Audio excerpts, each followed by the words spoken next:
Wrong session, sorry. Welcome everyone. We are here to talk about merit and promotion for community engaged or engaged scholarship. There's a lot of different words floating around: public scholarship, engaged scholarship, community engaged research, community engaged scholarship. We don't have to work it out, but I think that whatever it is that you're calling it, I think we have some information we can share. Feel free to sit around the table and join us. You don't have to sit around the outside. I've been asked to record this session by several different people at different times, so if it's okay with everyone, I'm going to record. And just know that when it's not recording yet. It is actually. Oh, it is? Okay. Yeah, it's actually. So just know that it's recording when you ask your questions. Other people might see this at some point. So let's get started. I'm going to ask, I'm the moderator, I'm Rebecca London, and we're here today with an esteemed panel of folks who've been thinking about and talking about these issues in different contexts, and I'm really looking forward to hearing what everyone has to say about this issue. So I'm just going to go around and ask people to introduce themselves, and then we will get started. Let's start with you, Bemmy. It's great to be here. I'm Bemmy. I'm from UCLA Center for Community Engagement and Associate Director for Strategic Initiatives. Jasmine, Alinder, Dean of Humanities and Professor of History here at UCSC. Good afternoon. Tim Eatman is my name. I'm the inaugural Dean of the Honors Living Learning Community at Rutgers University in Newark and Professor of Education. I'm Jenny Irons. I'm a Senior Program Officer at the Lincoln Grant Foundation, and in another lifetime was an Associate Professor of Sociology at Hamilton College. I'm Elaine Ikeda, and I am the Director of Lead California, which some of you may have known as California Campus Compact until this past year. And so we're a coalition of 45 to 50 colleges and universities in California, public-private 2 or 4 year, with two main priorities: promoting and supporting student engagement, and also focusing on transforming higher education. Great, that's exactly what we're trying to do here.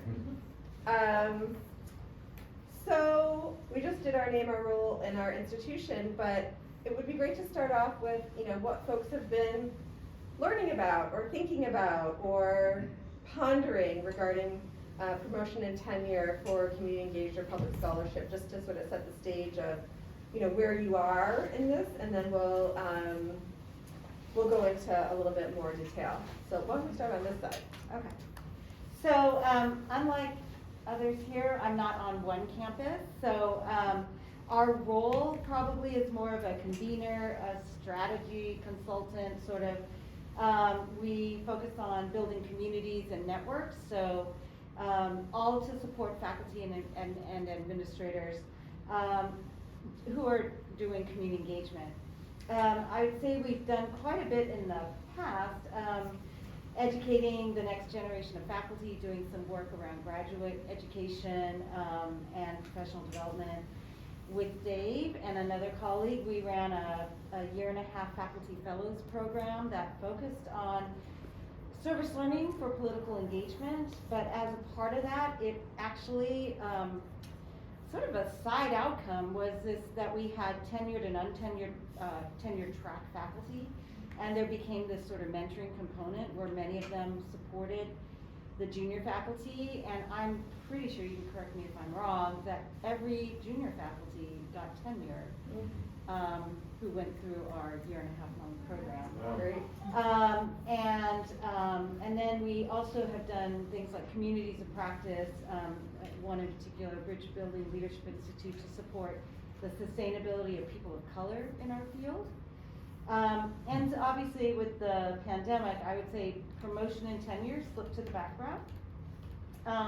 But as we've been ramping up again, I've been having lots of conversations, and it is very interesting to me how much promotion and tenure has been coming up in the conversations. And Dave and I actually were brainstorming not too long ago about possibly some kind of faculty institute that would focus on promotion and tenure, talking about a grant opportunity that wasn't quite a good fit, but still something we've been talking about wanting to get going for California.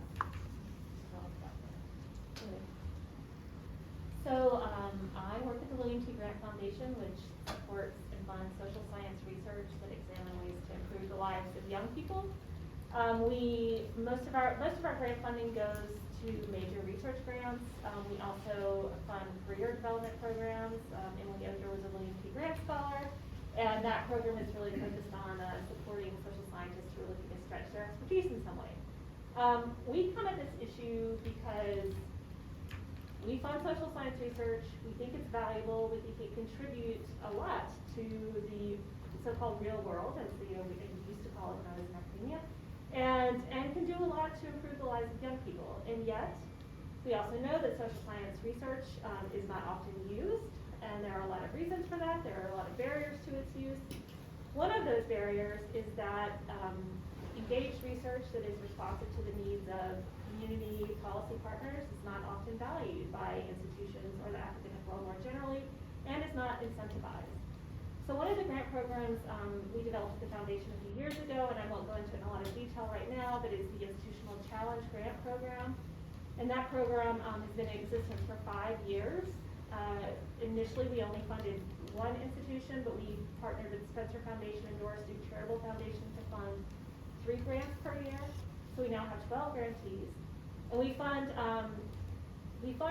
research institutions, universities specifically, to partner with community organizations, government agencies to create a research agenda and a sustained research practice partnership to reduce inequality among young people.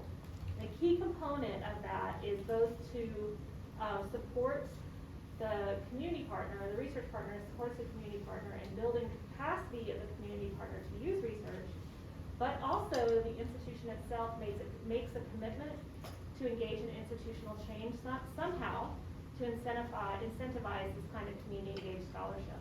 That can look different. A number of people, like Emily, have focused specifically on promotion and tenure issues. But there are other forms of community change. Rebecca can talk about what they've been doing here at UCSC as well.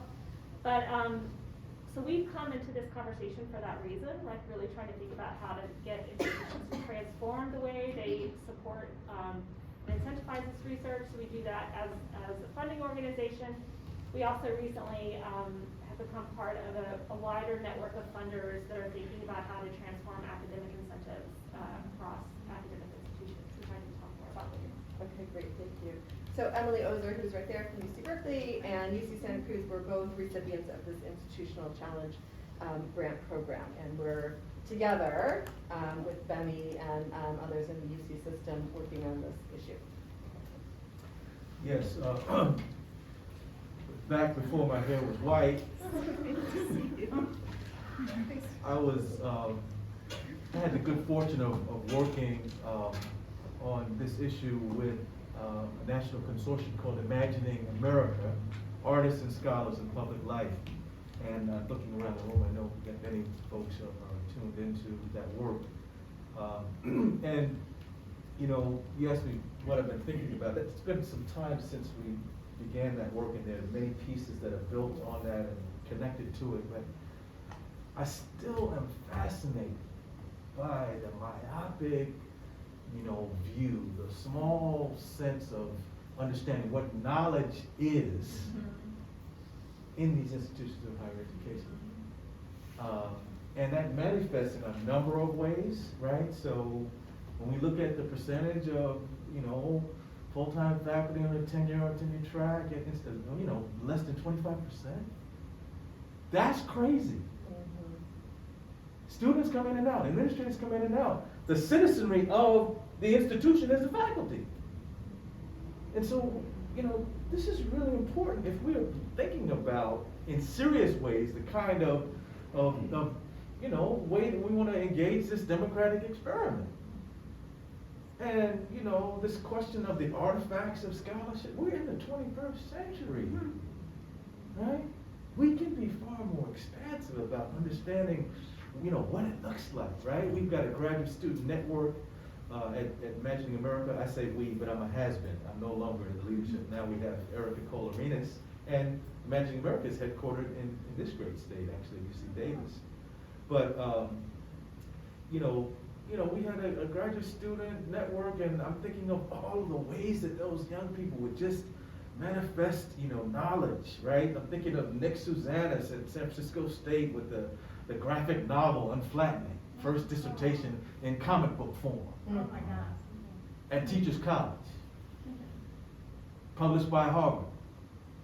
6 languages translated. Eisner Award. You know what I mean? I'm thinking about Adam Bush, a former Page Scholar, you know, presiding over the 14th accredited higher education institution in New England, College Unbound. Started it. Started it. Right? These young people are not, listen, we've done a lot of work in this regard. They're not coming to be pledged and hassled. They want to make stuff. And it's our responsibility to get through the policy stuff and figure out what it means to have those channels for the flow of knowledge making. I'm looking over at Elaine because I remember when we released the report, Scholarship in Public, we did a lot of work with Campus Compact to have different kinds of sessions and opportunities. I'm looking at Emily and other colleagues that we have connected on this work with. And I'm just glad to be in this mix. And as a dean now, I'm trying to look at this in a different way about how do I get my junior faculty engaged, you know, because even in a place where you got Nancy Cantor, they're like, oh, no. And for good reason, right? And this is the last thing I'm going to say right now. I was gonna say, doubt it, yeah. Why are faculty so scared? We got the most agency. That should tell you something about the process, like the beat down process, right? So these are some of the things that I'm thinking of. Yeah. Jasmine. Okay. So Tim, when was that report published? So- 2008. No, Carol and I have it memorized. Me too. Okay, so that's always top of my mind, right? NCPH signed on to it, National Council for Public History, Organization of American Historians, there are a lot of professional organizations, IA behind it, 2008, it's 2022. And we're still having the same kind of conversation. We're like at the beginning of it here, right? Well, I'm hoping not. But, okay, from my own perspective, as a dean, I'm thinking about this constantly, I'm obsessed. I came from University of Wisconsin-Milwaukee, where I was hired to be a public historian. Truth be told, I didn't really know what that was when I applied for the job, because I had been trained very traditionally as an art historian. You know, I wrote a dissertation with, assuming I would turn that into a research monograph, but fell in love actually with publicly engaged work. And assumed that, given that I was hired to do such work, that the department that I was in would come to understand it. Now, I already had, you know, a dissertation I could write that first research monograph on, so tenure, I was like, oh, of course I'm gonna write a book. Because, you know, very quickly, if you're in that kind of work, you start to get into the, like, doing double duty bind. And then after I got tenure, which was, you know, it's never that easy, I thought, oh, now for sure, my road to full professor is gonna be based on all this publicly engaged work. I just need to do more of it. If I just do enough of it, you know, they'll get it. And I kept going to a new department chair would come in and I'd take my CV and I'd march in the office. I'm like, what do you think? Time for me to get promoted to full? I don't know. I mean, one of the very first times when I first got there that I went to my faculty mailbox and a senior faculty member came next to me and he looked over at me and he's like, oh, you're the new applied historian. Okay, I'm like, what? I guess so, right, no. Like, well, that really put me in my place. So, like, so maybe it makes sense that it's, you know, it takes time, and it needs to be a really pretty dramatic shift. When I tried to go up for full, finally, as an associate dean, actually, they're thinking, like, I'm not gonna wait anymore. Now, secretly, I had a research book, like, not finished, but, like, you know, a text. But I was like, no, I want to set a test case. And so I'm going up on my community engaged scholarship, and my department said no. They refused to hear the case until I put the manuscript with it, even though the manuscript wasn't finished. So I waited another year, right? These have really material consequences. It has morale consequences, but the longer you to get promoted, the longer your salary is kept at whatever, salary range you're at. So when I came here 2 years ago, starting my 3rd year here, I assumed the University of California system had this figured out. And some people here do, but they haven't been actually properly rewarded for it. So, so over the last couple of years, it's meant, for me, I've been looking at, and putting through what I guess you might call test cases for promotion from associate to full, just because the stakes are a little bit lower. You still keep your job even if you don't. So the first one took 2 years, the full 2 years to get through, but they've both been promoted at this point, and which is great. I've been warning people who lay their eyes on these cases, our Committee on Academic Personnel, the CPEBC, et cetera, that when you see test cases like that, this is not the standard. These people go way above and beyond what the standard should be because they've been held back for so long. So I've got a lot more to say about it, but I'll stop there as an introduction. So interesting. Thanks for all of your stories. Just wait a second. So I was a pandemic hire at UCLA, and UCLA had identified recognizing and rewarding community engaged scholarship and tenure promotion through a civic engagement task force and through something they called global and local engagement, and it had several strategic priorities. And my center, the Center for Community Engagement, was tasked as one of 2 sort of hubs or centers on campus that would then advance these strategic priorities, one of which was the TNP one. And so I wasn't there at the time, but the director of our center took those strategic priorities. This is where it comes to like how you can resource some of this. Took those strategic priorities and repackaged them and got feedback on it for a JD that became my position. So what 4 strategic initiatives means is sort of advancing community engaged research and teaching institutionally. Not just one faculty member at a time, but in departments, and like really holistically getting at the TNP issue. So then I was hired for that. I learned actually a lot about it since being there because this wasn't like my area of dissertation. I had community engagement vis-a-vis how was a thread of my dissertation in terms of like higher education institutions and how actually they're not so relevant in the 21st century and being cutting edge and being at the table to solving these problems. So to me, I think about from that perspective, like we're not even being relevant anymore in addressing these issues. And I came to the PhD late as a practitioner, actually, in the environmental field and international development field. So I came in more from identifying, and I still do as a practitioner. So got the role, and very quickly we ramped this work up. I mean, that's what the first year we worked on developing this TNP report where we talked to leaders across the country, learned about different models, read the 2008 report that you worked on, cited that a lot in her report, and talked to over 50 faculty on campus about what their experience was in this regard, and then identified recommendations that we thought would work in the context of UCLA.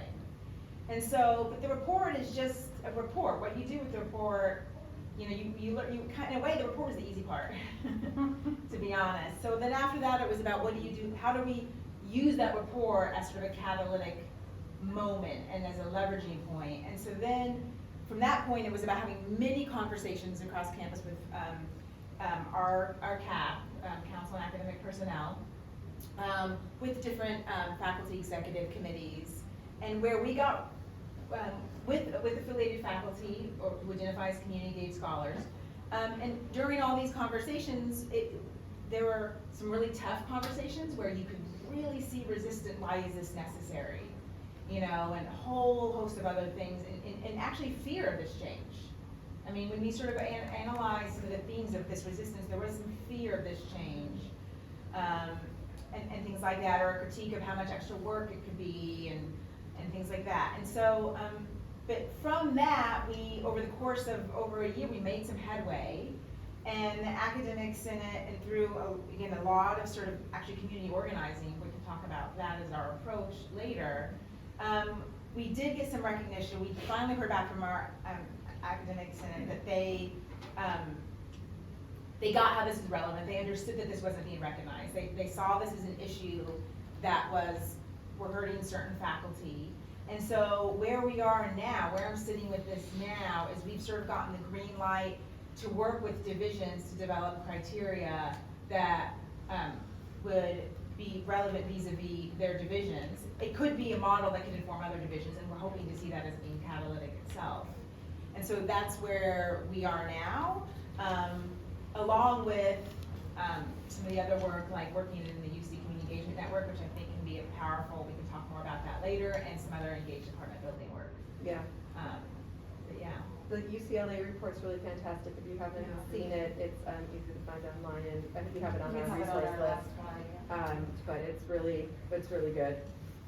So let's just start with a very basic question. You know, why do we need this? You know, what is so different about engaged scholarship and traditional scholarship, and what, you know, like, why do we need this?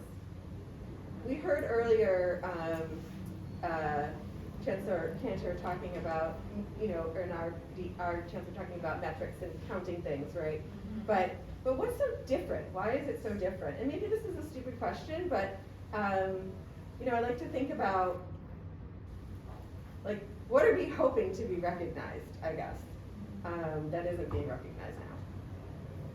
Go ahead, Jasmine. Okay, so I was very excited when I got here and read the University of California System Academic Personnel Manual on tenure and promotion criteria, because it actually has a very broad definition of research that can change over time, that can be recalibrated. It actually accounts for, it doesn't name, but it accounts for community engaged scholarship. So I'm thinking, like, great, not everyone's in that position, right? There are institutions and systems that need to really rewrite policy at a fundamental level. From my perspective on it, we have policy on our side. We're just not using it. So the biggest difference between the two is anxiety and fear that engaged scholarship provokes.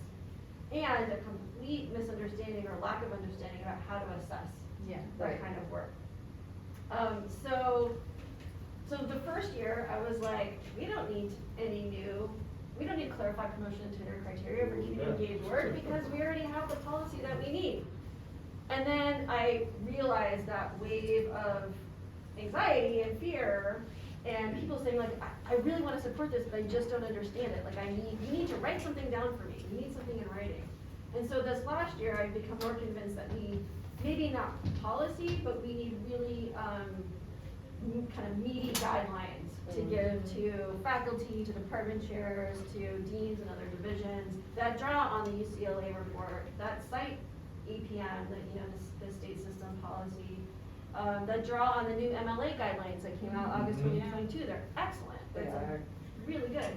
And so we have a lot of the kind of working pieces, and people need things, people who are evaluating these files, and the faculty who need to make themselves legible in the materials, because that's also a mystery, and then the external reviewers who are asking to evaluate work in a way that maybe they're not used to doing at their own institution, right? All those pieces need guidance and direction and support and encouragement. Anybody else want to take the question? Well, I think there's a little bit that goes to something we were hearing a lot today, and that even the students talked about, is the valuing knowledge in other places than the traditional, a book, a number of articles, and so, sometimes when we used to talk about service learning to new faculty or not new faculty, but new people, and we would talk about, well, in the sciences, you get your theory in the lecture and then you go to a lab. And so in the early times, I felt like we were kind of saying, oh, well, in other classes, you might learn the theory in class and then you send the students and you have them have an experiential experience in the community. And then the fear comes up, like how do I measure if they're learning anything? Like, do I measure them on the surface? No.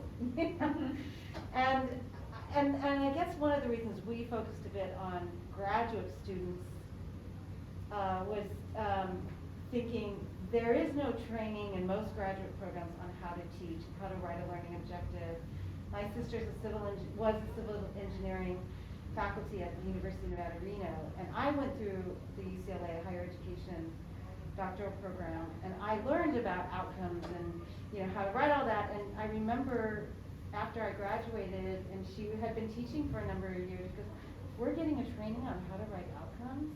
I'm like, is this the first time you're hearing about it? And she goes, yeah, and they're quoting your professor.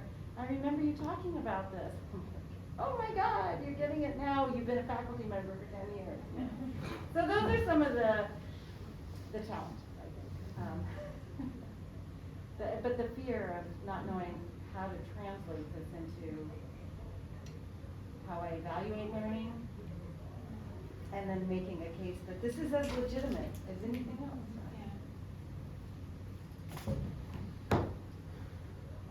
Yeah, maybe I could just borrow this a second. Sure, go for it.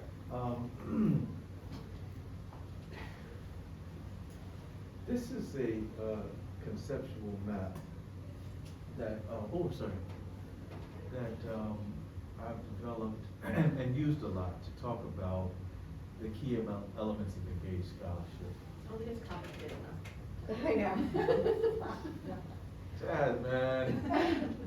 You know, but the point that I'm wanting to sort of emphasize here is that, you know, if we think about a continuum of scholarship, there's no difference, right? Now, the difference happens when people are digging in to do more, to be seen like they're doing the same. But really, knowledge making is knowledge making. I love someone that used that language, right? I mean, that's what it is. And so if we think about continua as they are useful in this context, we can also think about, you know, a continuum of scholarship within which academic public engagement has full standing, right? We can think about a continuum of scholarly artifacts that we addressed earlier. We can think about professional pathways, right? We need our bench chemists, but we also need chemists to study lead in the water. How about that? Right? And we can be strategic about the kind of you know, work that we're doing in this regard toward institutional change. But I think something that has come up so important here in this conversation in terms of the key element is that we need clear and adaptable definitions. This happens to be the one that we've worked on over time, right? Scholarly or creative activity in a group of faculty members of academic area, accomplishing different forms of making knowledge about, for, and with. About, for, and with. That goes against what Tim Eatman learned at the University of Illinois. Yep. It's about and with him, right? Right? About, for, and with. Diverse publics and communities, coherent, purposeful sequence of activities contributing to public good and yielding artifacts of public and intellectual value. And what really kind of floats my boat here is the opportunity to not only look at, you know, what we can see, but to look at what we have seen. You know, I just gave you a teaser of that other one, but this is what we've seen. Yeah. And it doesn't even matter if the institution doesn't have tenure. That's another thing that's really powerful. When in our work on P&T, it's like some of the hardest places to get tenure were teaching institutions. Yeah. But really what we need is this sort of framework to understand the value of publicly engaged scholarship. And again, to flip the script, to look in a more sophisticated way at the relationship between a basic and applied research, teaching and service, thinking about primary artifacts and secondary artifacts. You know, I'm embarrassed to say none of you are in this situation, I'm sure. I'm behind on 5 articles right now and 2 books. One thing I know is when they get published, it's going to be like history. And that's real. What about the site revitalization plans, the conceptual maps, the web resources, the lit projects, right? Are we not sophisticated enough in the 21st century higher education to say this is knowledge making? And it may have to play out in a whole number of ways, right? So anyway, I'm going to stop there, but I wanted to sort of like use this heuristic as a device to assist, you know, in sort of looking at some of the through lines on that. Can you share? Absolutely. I love that. 100%. And I'm gonna put my colleague Steve on the spot here, because he has been writing about, thinking about this issue of the research, teaching, and service troika. Yeah. And what that means when you're doing the kind of work that he's doing. So if you want to just say a word about that, Steve. Well, I'm going to start by saying I've been associate professor for 12 years. I mean, this conference, right, is to lift up the work that we do and our community partners and to convince our own institutions that this matters. And to some extent, I don't need that, but at some point, I do need that, right? And that's really what it's about. Like, your students, you want to be seen and listened to.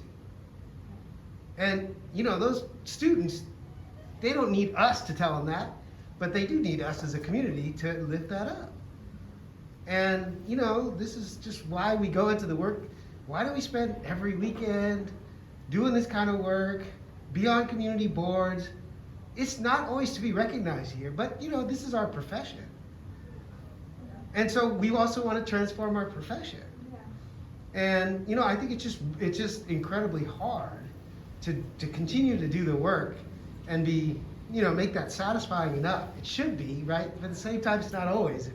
The people, like your colleague, coming around, oh, you're the applied person. Right. You're the engaged scholar. Mm-hmm. And Rebecca and I sit in a department that, lift up us, but also looks at our files and say, maybe you're not ready. Mm-hmm. You don't have that second book. So, so we, are just, so I hijack my classes to work with my students with the community organizations, and I get in trouble for that kind of stuff. But it's good trouble, right? And so, and so that's, to some point, but then I'm also behind in my pay or, in my status and all these other ways. How does it make it possible? Or I have grad students or junior colleagues who they don't even have that benefit to do that kind of stuff, right? So part of it is our responsibility once we make it past tenure to change the structures, right, that we're part of. And so, I might not give a shit for me, but I want my colleagues and my students who I tell and model for, they're gonna get tenure doing this kind of work. Yes, we have some in the room, right, doing this. And so, so, trying to, but then thinking about what's the language that makes it convincing to others? I don't have to convince you all, right? But it's this, what's the fear and anxiety? It's the quality is lower, right? And so one of the things that we use is sort of, our research is better because it involves community and it involves our students who share that background. We have better data because we're working with community organizations who know what's going on, right? And so it's on the quality issue that we're often making the arguments. And sometimes I feel like I'm going to the other camp to have to do that, but I genuinely believe our research is better. I myself can't do the work that my students and my community partners do. I simply don't have that knowledge. And if I'm a sociologist taking that seriously, then that's the better method. But it doesn't, show up in different ways or that's always legible.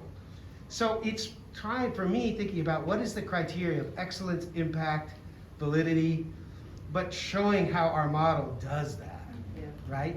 It's still a model of science and rigor, validity, but of different kinds, and your continuum, right? And these different kind of things. So to me, it's a lot, we're always beating our heads against that, but it's super useful to have Imagining America having national things, when we can say MLA says this, or the American Sociological Association, then our colleagues will listen. Or we say Berkeley did this. Yes. We're pulling out Berkeley all the time.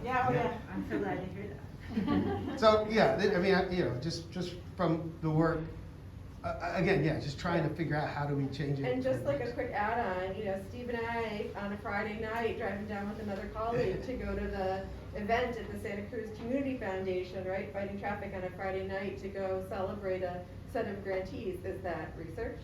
Is that service? What is that? It's our time.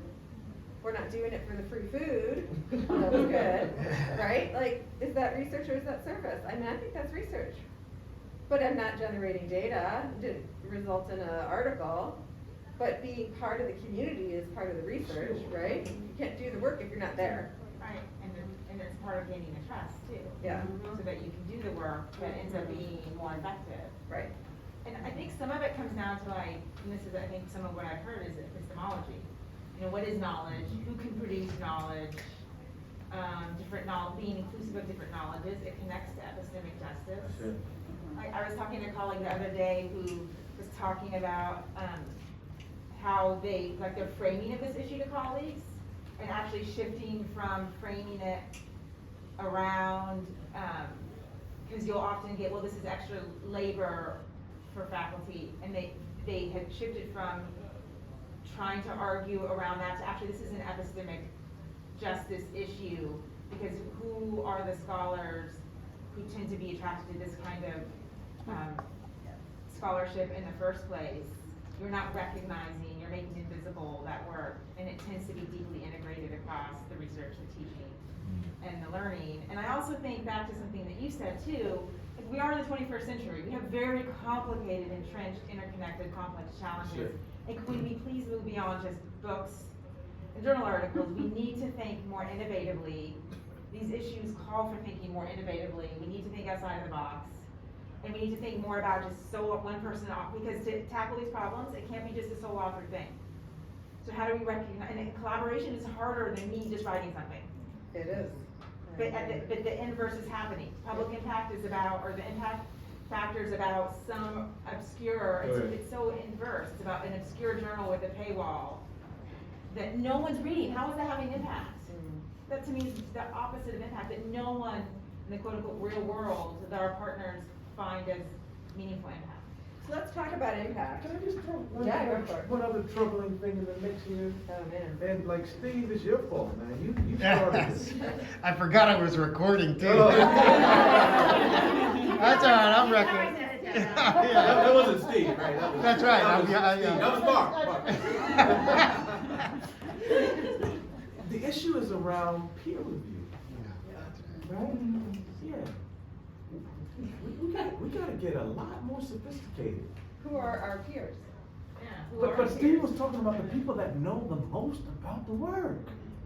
We are not sophisticated enough to shape asks for letters that someone doesn't have a PhD, so they can, even though they're close to now, they know they can weigh in. Really?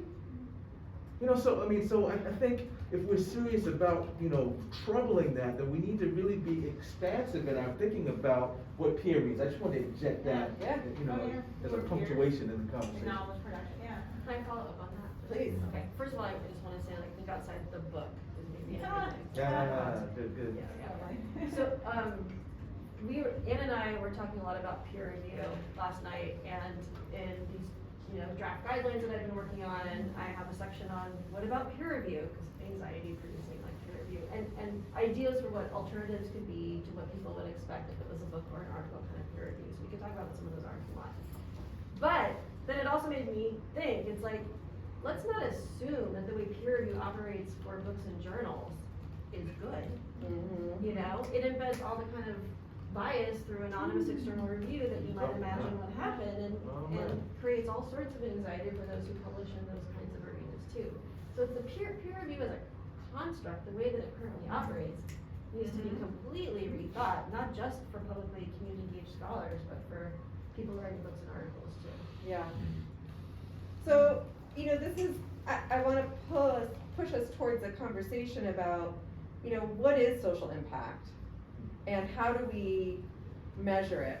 And I'm just gonna lay out there my biggest concern, that in asking engaged scholars to document social impact, we're creating more work for them.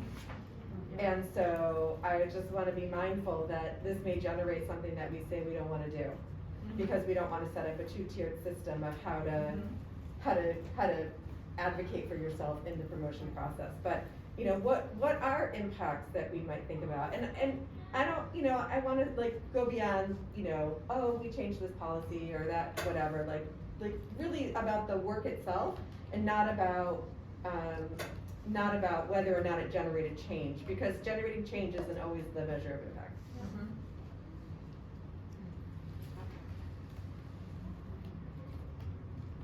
Oh, everyone's strangely quiet. Well, I can jump in. Please. To mention a few things, that I feel like because I mentioned this in a previous session, I've been traveling a lot, and talking with different sets of grantees and other people engaged in this work over the past month. We had our community of institutional challenge grantees, and then I went to a meeting of people who were engaged in community partnerships, and a across different disciplines and around the world. And I feel like we did, oh, and then Rebecca, Eve, Tuck, and Maggie Allegria gave a presentation to our board about community engaged research and why that's rigorous and important for understanding ways to reduce inequality among young people. And a couple of things have come up that I think are important. One is thinking about the quality of the relationship people are engaged in, which might mean soliciting feedback from people who are not academics, right, about the work someone's doing. Like, how have you used this research in your organization? How has this partner been equitable in the relationship with you or not been? Like, that probably, for people who are engaged in community engaged research, is an important part of the component, like qualitatively asking, what is the experience like? What are you getting out of it? Is this responsive to your needs? And how has it helped your community? Even though you can't, it's not a, I worry about measures of impact because people are looking for some sort of causal association. That doesn't need to be there. We need to unpack that. And I think, the other thing you think about is non-traditional scholarship products. And I love this, like we are in the 21st century.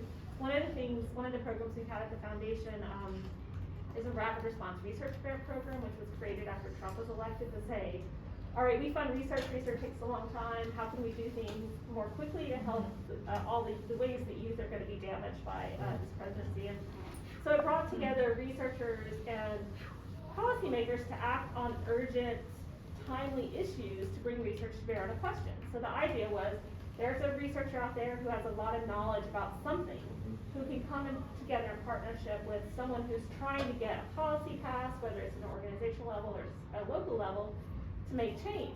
The challenge we've seen in those applications is the researchers always want to produce policy papers, which are still these 20-page documents, and this will be my deliverable from the grant. It's like, no, do something different. Like, who reads a policy paper? So it's people writing, producing PowerPoint presentations that school district leaders can use, or creating websites that parents of LGBTQ youth in Texas can turn to when they try to figure out how do I navigate the system. So it's trying to think about what are actually products that are useful to the people that you're working with and not that are useful to you as an academic. It's really powerful. Far be it from me to interrogate Ernie Boyer, but I want us to reflect on what he did, right? I mean, this notion of engaged scholarship that we see in the literature and his pushing for that very eloquently, right, and smartly, I think inadvertently created this fourth category, right? But his rhetoric, his language is around engagement across the faculty roles, right? So we need to think about that, right? So what are the implications for the dossier, right? At Syracuse when I went up, third black man in 106 years in the School of Education. I'm not saying that because I think I'm so smart. I'm telling you the fact. There's got to be more than 3 brothers in 106 years, right? Right? I wrote an integrated statement and made the case. I cannot, you talked about, I can't separate it. And as you said before, how do we trouble some of the frameworks, these sort of ideas about what is peer review, do you follow what I mean? And at least give people options, right? To provide the kind of case that needs to be made so that we can better understand. And again, I'm not shading Ernie Boyd. I think the energy to really look at engaged scholarship as having gravity is important. But in many ways, and I've written about this, it's like a critique that makes engagement just another category like research, if that makes sense. But then it creates more labor, and so that creates an injustice. Because it does, so how do you do this, how do you enact this in a way that's modeling justice in terms of labor and not creating that inequity? Because the people, then the scholars that identify as community scholars have to do all this extra work. Right. Which adds to stress, fear, and anxiety. Well, and then the concern is a set of scholars are submitting their files and they look like this, which is different from how we're used to seeing them. And then the files that we know how to read submit them looking like this. And we know how to read those, so we'll do those first, like those ones are easy to get through. And then we have to do extra scrutiny on the other kind because we don't know what to do with them. Right, so you have to look at the models, and we ended up thinking about this in a UCLA context. You have to look at the different models that universities have used. I mean, these are just the models that have emerged. There's probably better. We shouldn't just settle with just the let's say the 3 we looked at in the report, but you have to look at them from an equity lens and think about what that means. And so, Yeah. so we ended up not going with that recommendation, or the recommendation that would entail that at UCLA. Can I talk about the research Yeah. bucket for a second? And your diagram, that triangle with research, teaching and service. So we obviously need to talk broadly about what the category of research means and how to count it. And so it's like community engaged scholarship, tenure promotion review 1.0. Get it to count as research. The 2.0 version is flip the triangle, recognize that the best, like the work that you do, Steve, the best community engaged work is often at the intersection of teaching, research, and service.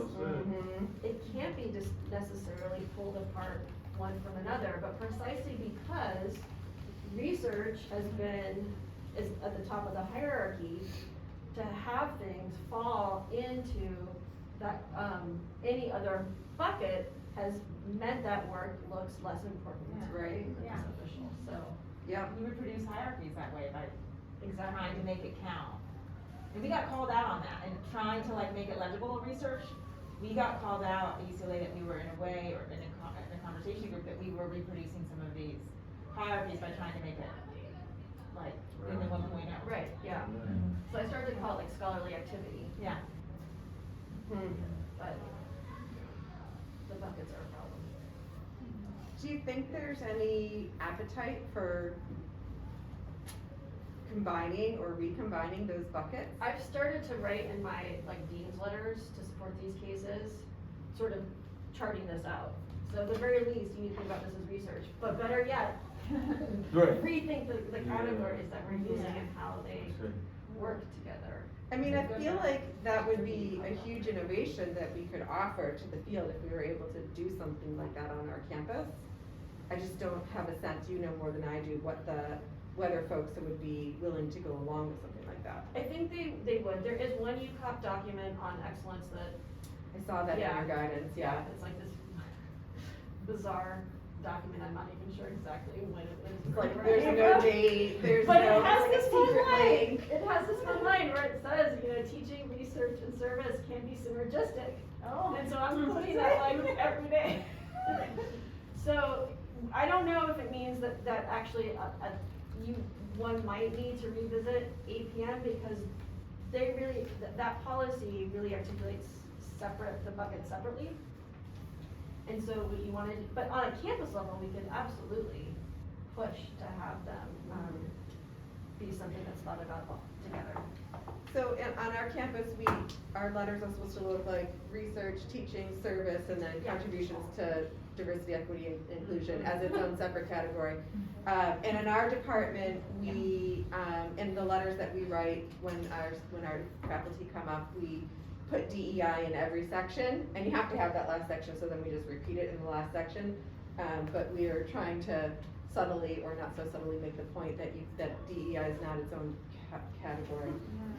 Doesn't get rewarded.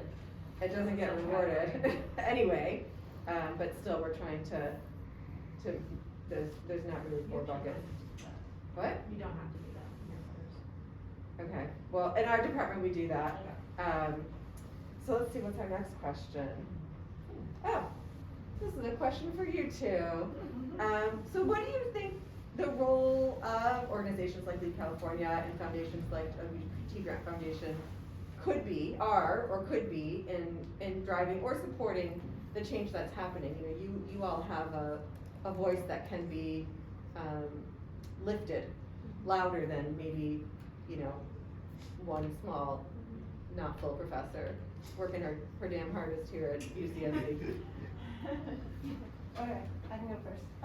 So, you know, I mentioned that we had done some work on, with graduate students, trying to make sure they were exposed to, you know, community engagement or community engaged research, all these options. But that doesn't help when then they go up for tenure against these, you know, so there's that whole situation. But I think we've tried to do this, and I know Campus Compact has as well, work with some of the accrediting. In California, it's the WASC, the Western Association of Schools and Colleges, to influence the standards that they have, because then, perhaps then, right, there might be some movement at the campus or in response to that, or the Carnegie classifications, the elective classifications. You know, creating the communities of practice to support early career faculty or to identify and share the resources. You know, one, I don't, and Tim might remember when this kind of went away, but I feel like from around 2000 to 2010, there was something called the East-West Clearinghouse that was created across the nation of these scholars in our field, but who all were pretty well respected, and from respected institutions kind of thing, who volunteered to spend time reviewing people's tenure packages and help them to make them stronger. But again, to still fit into the old traditional way of getting tenure. So anyway, I think, but I think in some ways it's perhaps some of these accrediting bodies could be helpful. I mean, I think it made a big difference when the engineering or the ABET criteria in engineering said you need to be, you know, making sure your research is applicable to the community. So when you write a grant for NSF or whatever, or engineering, I don't know what those grants are, but you need to have an element about how it's going to impact or how you're going to translate your research and your findings to the community. So, I don't know. One thing we are doing, and I know Tim's no longer with Imagining America, a great organization. We're partnering with Imagining America and the International Association of Research Service Learning and Civic Engagement. Irish slides. Really good. Wow. Anyway, we created this program called Dissertation Dish. I wanted a way to get the most recent research that's being done on community engagement related topics out to the field. And I just want to mention that on December 1st, our next Dissertation Dish is Dr. Lauren Wendling, who did her research at IUPUI, and she did a study looking at the experience of 12 Research 1 faculty tenure promotion process. So that's our next topic. It's a 1.5 hour webinar on December 1st. You go to our website, you can find it and register for it, or just reach out to me. But so I just wanted to mention that because it actually is on. I'm curious to see what she found. I think it was a qualitative research.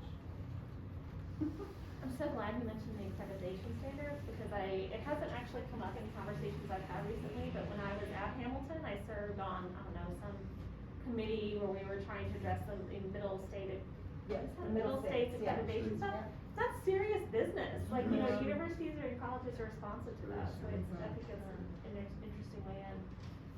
So at our foundation, we have our institutional challenge grant, which I've already mentioned, and one major component of that is the institution has to be committed to institutional change. And so in most cases, the PI needs to be someone in a position of institutional leadership or someone who's well positioned, who understands how the institution works and can build the kind of alliances that you need to build to make institutional change happen. That's a component of the grant. And I mentioned this before, we've funded with other funding partners. Spencer and Doris Duke Charitable Foundation are in it with us, and we think we've got another big foundation that will be joining us in the next year or so with that. So that's like one thing we're doing is try to bring in more people to that program. I don't know what that will ultimately look like. I mean, right now the partners are bringing in fund research on youth, but we know there's of course an interest. There are people doing work that don't pertain directly to our mission. So we'll see how that evolves and what that looks like. But that's one thing that we're doing. Another thing that we're doing is I think we're in this early stages of building networks of people working at different levels to think about this issue. So one of the things that came out of our recent convening of grantees was that separately, PIs came to members of the staff and said, we want the PIs of these grants to come together more regularly to talk about how to navigate institutional change.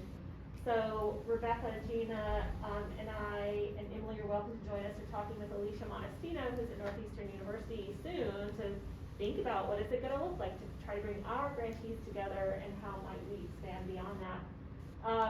And then another thing we're doing is writing and talking with people. So I don't think I'm not allowed to share this, but the president of our foundation has drawn on case studies from our grantees to write a piece called Advancing Institutional Change to Encourage Faculty Participation in Research Practice Partnerships. It's focused on education. It's going to come out in the 2023 Politics of Education Yearbook. But there are different ways we keep, trying to push this. And then we're involved in this network of funders, the Transforming Evidence Funding Network, which is focused on sort of 3 big change areas in this field, and one of them is transforming academic incentives. And so at our meeting recently, we had a conversation about that, and there were private funders there were public funders there, some people from NSF and NIH, trying to think about how can we change faculty incentives to do this research.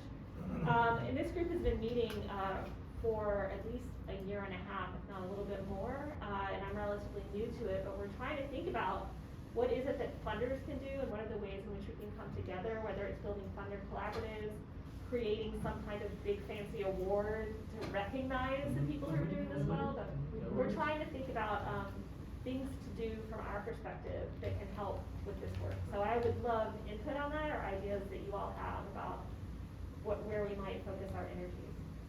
So I'd like to just say a couple of things. I think once this paper or the publication is out and circulating that around will be great. I do think having foundations support this, speak out, I mean, that's who our presidents listen to, that's who our, it can have some influence, so I think that's wonderful. And I was thinking about the pipeline again, about, we're a presidential organization, so obviously I'm trying to talk to our presidents. They join our organization because they supposedly believe in this work, but that doesn't always translate down into. And so I know in the past, Campus Compact had done chief academic officer institutes or gatherings to try and influence that level.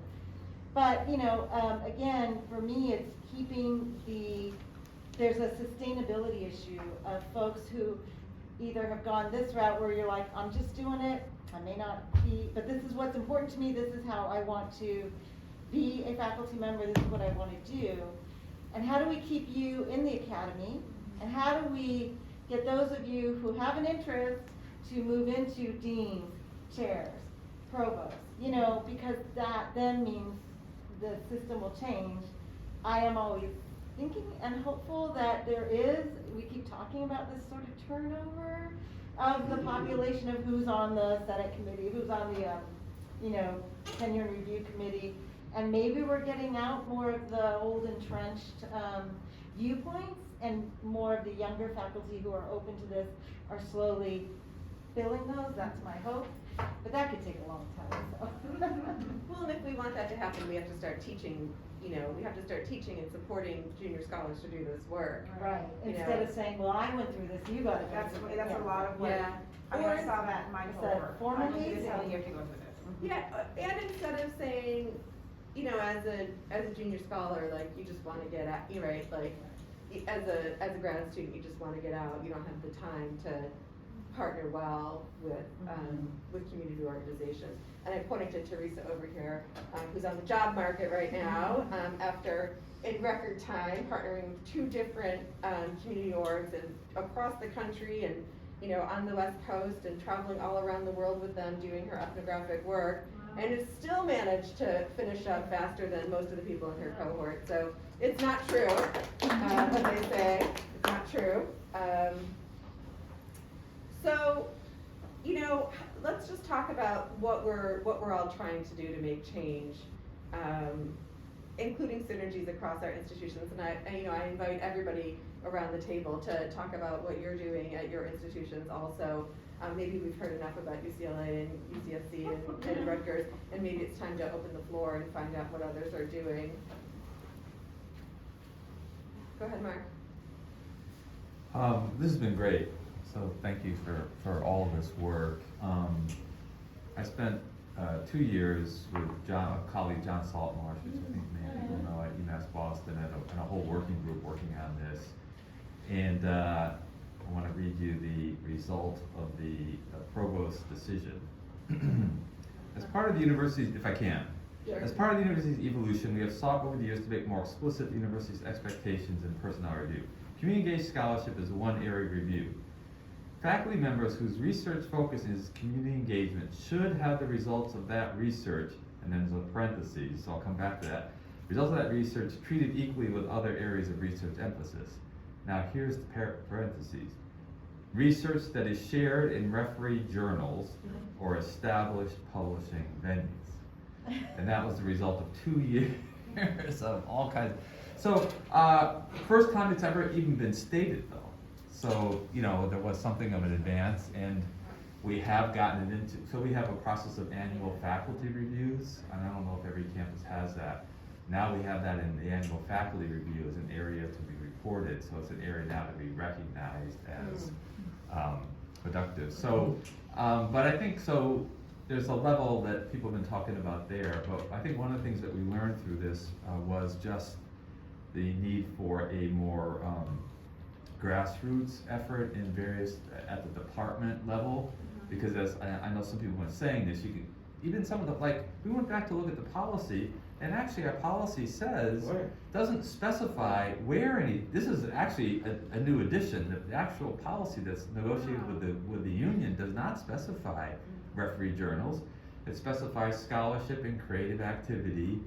I couldn't find the exact word, but it's something like as valued or as the review should be by recognized experts. It doesn't say the experts should be. It doesn't say they have to be peer or even hold a PhD. So the policy actually is pretty open, but as other people said, the practice is different. And one of the things that we understood is that departments and disciplines are going to have to, there's going to have to be different ways of doing it depending on your field and your discipline.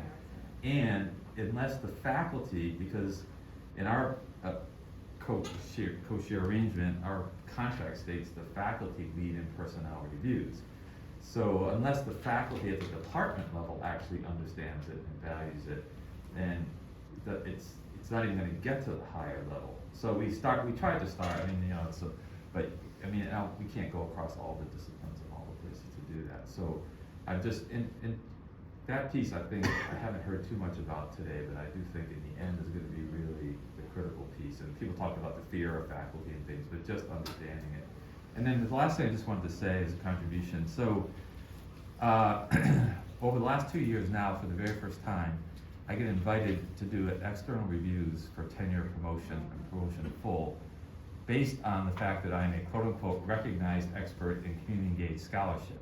And I'm actually asked to review people's community engaged scholarship. And maybe that happened before, maybe other people have been asked to do this, but so to me that was hopeful that it's happening, that it's on that grassroots level and various departments are thinking about that and they're trying to figure out who, I'm not sure I'm always the right expert, but in fact I got one to review somebody in engineering.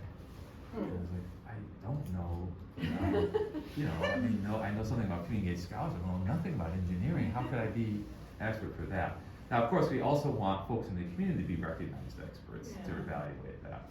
But I think it is at least positive if there's more of a move on some level to, reach out to people, to expand who would be normally considered a recognized expert in someone's area to include people who are quote unquote recognized experts in community engaged scholarship. So I don't know, maybe we can also think about building upon that as a way of addressing that. Could I say one more thing, then I'll shut up? Yeah. I really like the conversation about the demonstration of the scholarship. I also chair our college's personnel committee. I've done it for a bunch of years, partly so that I can try to influence, or actually a lot, so I can try to influence the process. And I think what really it would be very important, social impact is something, but can you narrate the contribution to knowledge that you've made through community, through anything, right? And so, and I think this relates back because, you know, sometimes we'll get very traditional packages. The person hasn't explained what their contribution to knowledge is. They just list their publications. And again, it's sort of this counting thing. And I'm always saying, well, what difference does it make in the sense of knowledge production, leaving aside social impact? So I also think that if the people like myself would do, can we narrate our contribution to knowledge where where it's published is secondary, it's there, but it's not what we're leading with. I don't think anybody should lead with that. They should lead with, so I don't know, that's just some thought. And we're trying to work on that in my personnel committee, so I don't know if that's helpful, but this has been a great conversation, yeah. Emily, and then, I don't know your name. Anne. Thanks. Yeah, just building on that. I co-chair, so Emily Ozer at UC Berkeley, and I co-chair our academic personnel committee for the School of Public Health. And it's the same thing. No matter what, you need to be contextualizing it. You need to be telling the story. And I really think the issue of awards and also journals. I mean, this question of like what can happen outside of the university is really important because I know Bruce Gentleson, who I've been working on a consultation project in this kind of scan of what's happening. I was going to mention that as well. Yeah, so consulting to that network to help advise. You know, he mentions, he's in political science, and he was mentioning sort of a special set of publications that, you know, it's sort of special books, special journals, things that really are both engaged and impactful and also have some prestige to them. Because I just think, as you know, people who write these letters, it's great if you can give that evidence, and you know, if someone's getting that award. So I guess I'm just thinking, while we're working to change within the university, it is really great to think about the roles of that signaling mechanisms from outside of the university, because I just find that, you know, the fact that I've been doing participatory research would have really been hard to fund through the NIH, which is the traditional kind of, or NSF indicator in my department, but because I was funded by WT Grant and that was seen as, you know, as prestigious or important, that's very helpful, you know, in addition to the funding of the research. So I just do think there is a really important role. It'd be great to hear more what people think about the role of funders. Just as a very brief update, folks have alluded to, we have, I guess it would be like 1.0, as Jasmine, you were saying, in that, you know, our Berkeley guidelines, as a direct result of the process of applying for the WT Grant Foundation Award and through networking and, you know, sort of informal influence the university, has, you know, very clear that it's not just peer-reviewed publications, it could be apps, it could be anything that could be communicated and recorded is considered scholarship. So I think we have that, but this question of the time it takes, sort of looking in an overarching way at the portfolio and understanding like what productive looks like, that's something that has to be sort of navigated, I think, at each department level. But where we are now is really just trying to make sure that policy is embedded within all deans and chairs trainings, that our external solicitation letters not only mention our DEIB criteria, which they don't currently as our model for campus, but that also have this community, because it doesn't, you know, if it goes out to an institution and those come back not strong, that's going to be a problem. So we're just looking, like you're saying, at all parts of that system and trying to create models. And you know, it's been great, this UC Community Engagement Network, because we're organizing together. We have the same general manual, but it's not one size fits all, we know, even within the UC system. And I think there's just so many, you know, you obviously have to pitch to where you are, working with the values of where you are. And I think where we are is, I think, trying to make the case that I think it's very helpful when there's the traditional, like we're saying, like the protein on the plate, like to show, yes, I can publish in those journals, but I'm also doing all this other stuff, and that counts. So I think that would be definitely a harder sell to be like, I'm not gonna have any of that. So it just depends like what your goals are, and our institutions are different, and so what we try to do in different spaces obviously needs to make sense with the values. So anyway, but this has been amazing, and I feel so gratified to be part of a community working on this. And basing on the former institutions, Jasmine, the University of Wisconsin-Milwaukee, and I'm chairing our divisional for arts and humanities, and we've actually made a bunch of guidelines that they have to go down to the department level for them to be taken up. We really don't have any authority, it really reflects what the department is doing. I'm also a community engaged researcher, and I think a lot of where I'm finding a lot of hope and where maybe there's a role for foundations is something that I've noticed over the last couple of years is the appearance of the book workshop for early career scholars, where we held a couple at the center that I'm running, the Center for 21st Century Studies. We're assembling a group of people to respond to a work in progress. And those workshops are amazing, and they help guide the early career scholar, and they really buttress, they create a whole network of mentorship and investment in the work. And it gets me to thinking about the same thing, but for the trajectory of and the breadth of this kind of a research program, so that you would assemble this group instead of essentially, sending things out on a rapid clip to peer-reviewed journals, is outsourcing that work, and that there might be a role for philanthropy to actually help, because that needs to be paid, I think, and especially if it's a broad array of like community partners and experts that a range of expertise.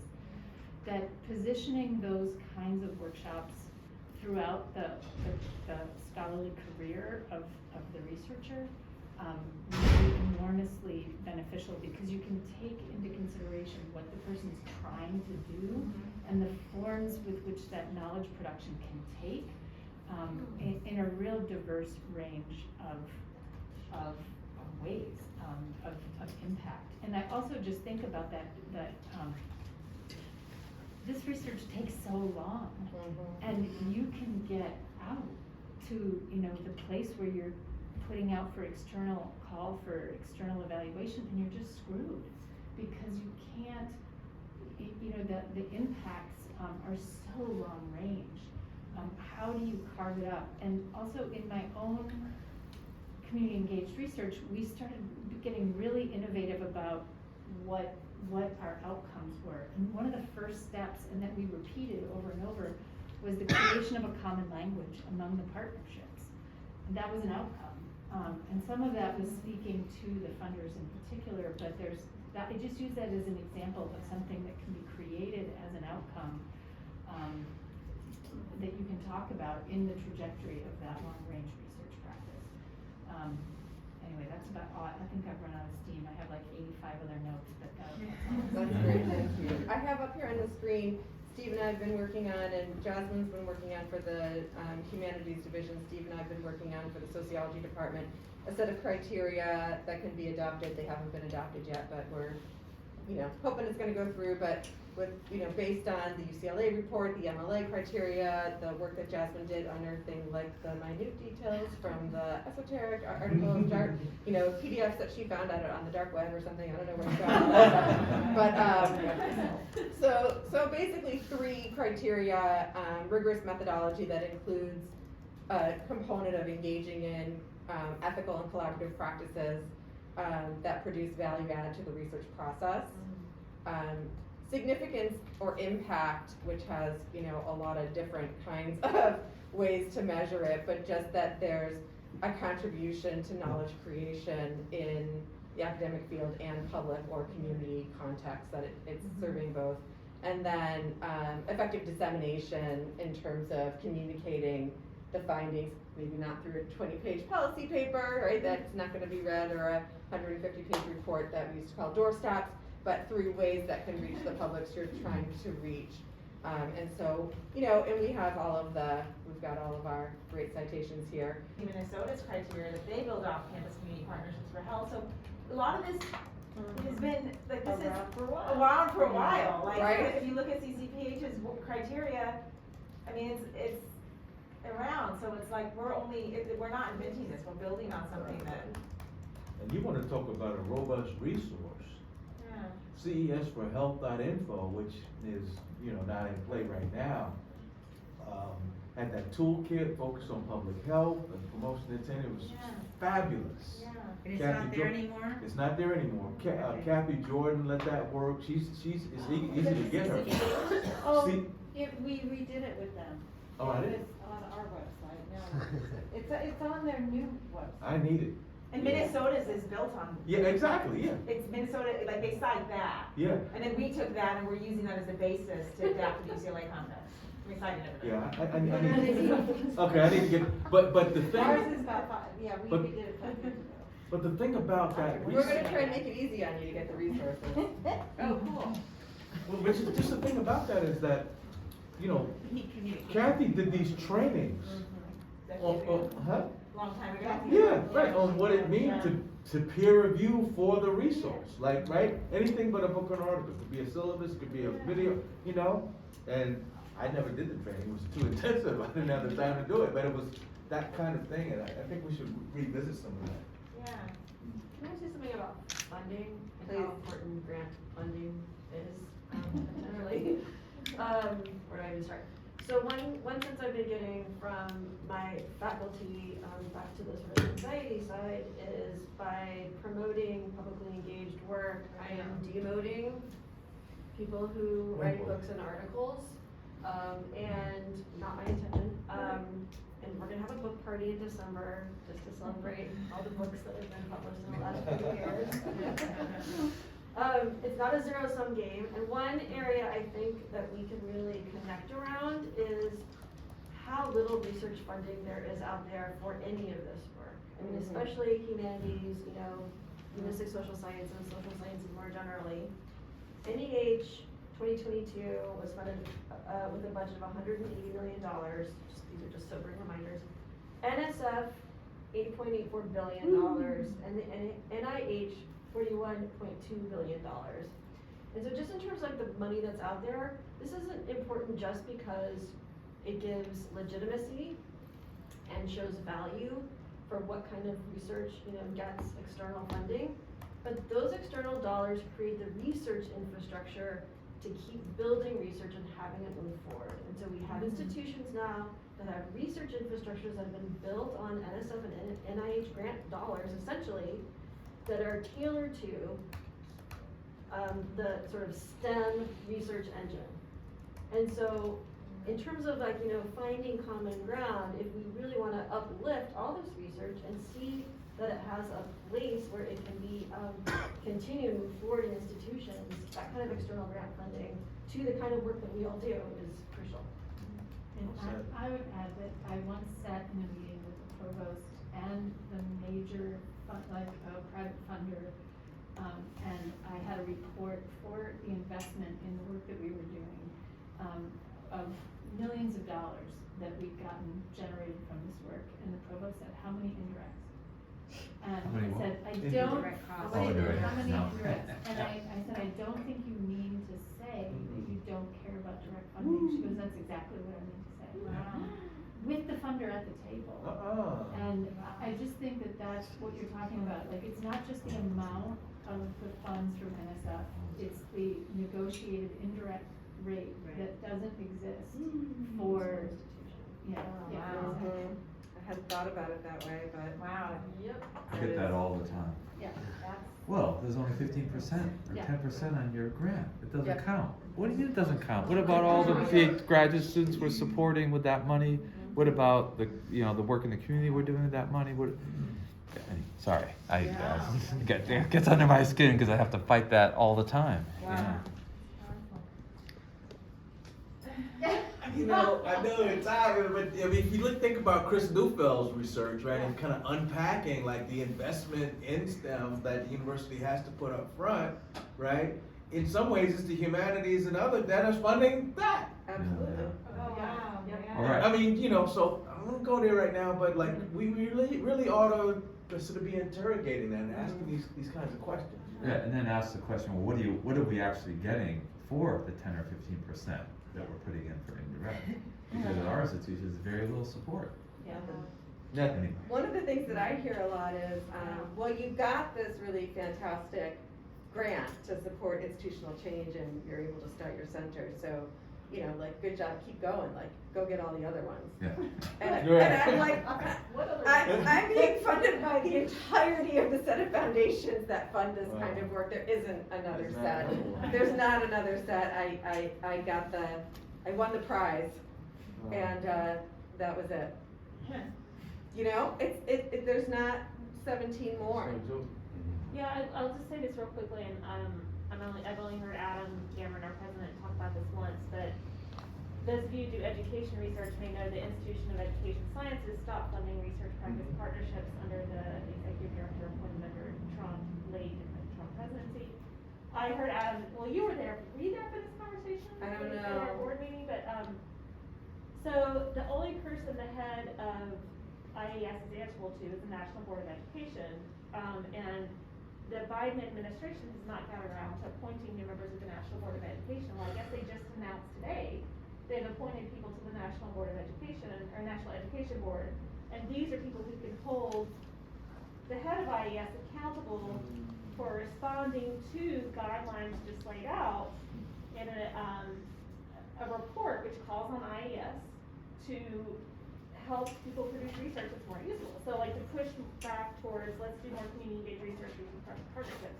And I'm excited to say there are a bunch of people on that board who are gonna be great, like Oh, Linda good. Darling Hammond, Great. and Hiro Ishikawa, and Denise Gondara. Like it's a really great board. So that's good news for today, which is hopeful again for people in the education space, but it's a way to have good people in good roles pushing back.